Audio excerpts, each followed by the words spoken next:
methods of fishing, there are still people who resort to this. These are the reasons few people ever see them anymore. If ever they are seen, it is either as small juveniles in the wild or behind a restaurant glass display window. It is hoped that through the display aquarium here in the Oceanarium. It has a depth of 3.3 meters and a surface area of 318 square meters. It is called the Buhay na Karagatan. This acrylic walkway tunnel is 25 meters long and is curved at a 220-degree angle. It has more than 1,000 fish from almost 100 different species.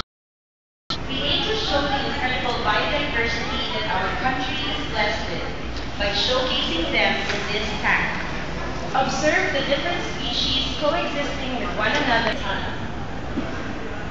We would also like to remind everyone to maximize their time inside the zones by utilizing the interactive troughs and other educational materials installed within before proceeding to the second level.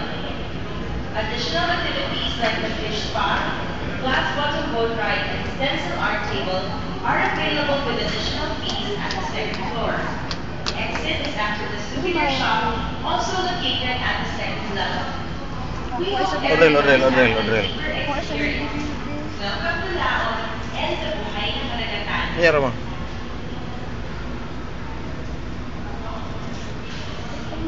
Dito sa gabi pa? Iya. Sige naman po, Teka rin dudong, mama. Forward gamay, mama. Forward gamay. Diya, dapit kay hayag. Dudong, Odrel. Ate, Odrel, tawag ka si Odrel. Tawag ka si Odrel. Patapara siya, patapara.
Yara.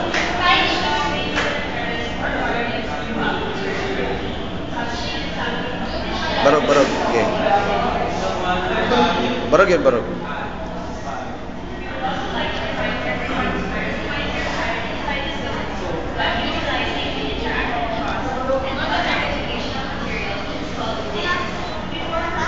Yara.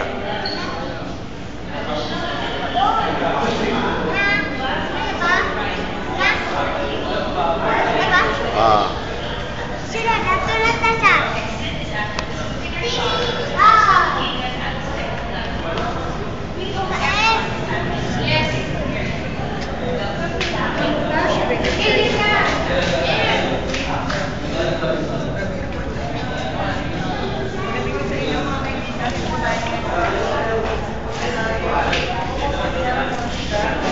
Huwag na lalabas.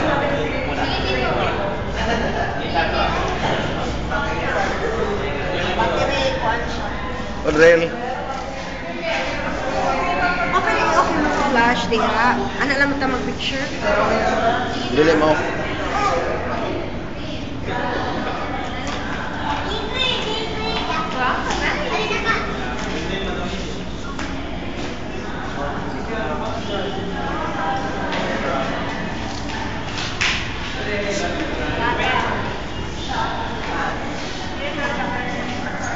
Ay, sorry.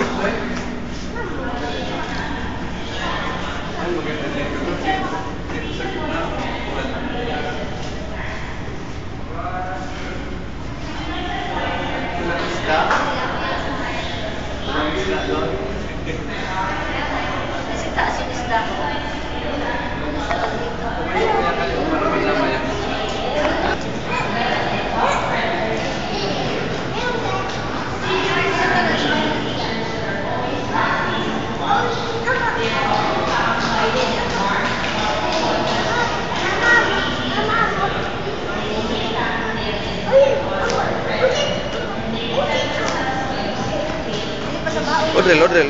Odrel.